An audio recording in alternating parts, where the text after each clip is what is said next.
আজকে আমরা ঘাতক মুভির পরের পর্বের সম্পর্কে জানব।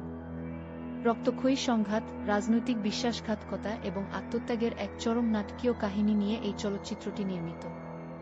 নায়ক একসময় দেশ ও সমাজের সেবায় নিজের জীবন সমর্পণ করলেও পরিস্থিতির নির্মম ফাঁদে পড়ে তাকে এক চরম সংঘাতময় জীবনের মুখোমুখি হতে হয়। দেশের ভেতরে লুকিয়ে থাকা একদল বিশ্বাসঘাতক ও দেশবিরোধী চক্র এক ভয়ঙ্কর অরাজকতা সৃষ্টির চক্রান্ত করে। তারা নিজেদের স্বার্থসিদ্ধির জন্য নায়ককে মিথ্যা অপবাদে জর্জরিত করে। সত্য উদ্ঘাটন করতে এবং দেশের নিরাপত্তা রক্ষা করতে নায়ক এক বিধ্বংসী রূপ ধারণ করে তাদের মুখোমুখি হয়। এক নিঃসঙ্গ যোদ্ধার মতো সে সেই গোপন শত্রু ঘাঁটিতে আঘাত হানে। একের পর এক রুদ্ধশ্বাস অ্যাকশন ও রোমাঞ্চকর দ্বন্দ্বের মধ্য দিয়ে নায়ক সমস্ত শত্রুকে ধ্বংস করে এবং নিজের সম্মান ও দেশের গৌরব রক্ষা করে।